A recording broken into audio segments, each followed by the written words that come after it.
Now, could Dragon possibly be top 5 in the series? No, he cannot. It's hard to even make a case that he's stronger than his father, Garp. Nah, I'm just playing. I think he can actually be top 5. And while we haven't seen anything from him, I'll tell you why I would put him in a top 5, if not maybe like number 5. And the first reason for that is Garp. Garp did everything in his power to try to train Luffy into being a perfect Marine, which is why Luffy has thumpers that are like unparalleled in this world. If you are on the wrong side of his fist, it's lights out for you. I'm sorry. And if Garp trained Luffy and also put him in the mountains with mountain bandits so he can fight bears and pirates to get stronger, context clues would tell us that he probably did the exact same thing, if not more, to try to make sure that Dragon turned into a perfect Marine too. After all, there is a speculation going around that Dragon could have been a former admiral, which doesn't seem impossible to me. Like the guy could have probably learned about the truth of what was going on in the world of One Piece. Maybe he was at God Valley. He saw what actually went on with the world nobles and how the Marines protect and like do what they say. He said, not only am I out, I'm going to make sure I take all of y'all down. And considering he's the most wanted man in the world, so more wanted than any of the 4 emperors, I gotta give it to him. But the second context clue for Dragon's strength comes from Sabo, because he trained this boy.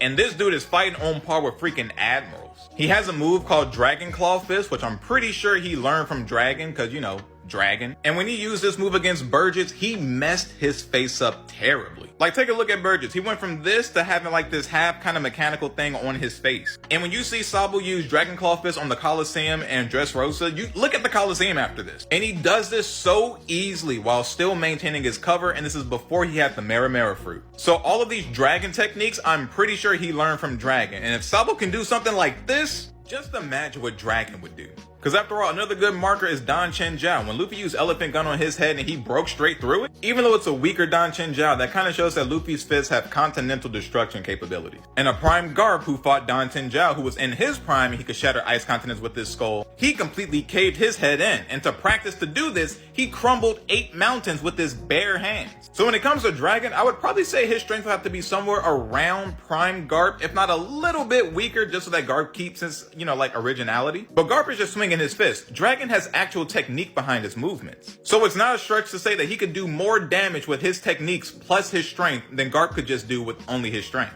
So despite not having feats himself just yet, because of the context of how he trained other people and how he was trained by other people, and speculation at least, I think putting him at the bottom of top 5 is like a very fair assessment, if not like maybe top 6. But here's a kicker about Dragon, because he clearly has a devil fruit, right? And for those who don't know, his devil fruit seems to be something that's wind or maybe weather based. Now, considering he's the leader of the Revolutionary Army that's trying to bring change to the world, and wind is typically used to visualize change, I would not be surprised if Dragon has whatever weather or wind based devil fruit power awakened already. And if that's the case, then he might even be top 3. Again, all speculating though, so let me know what you think.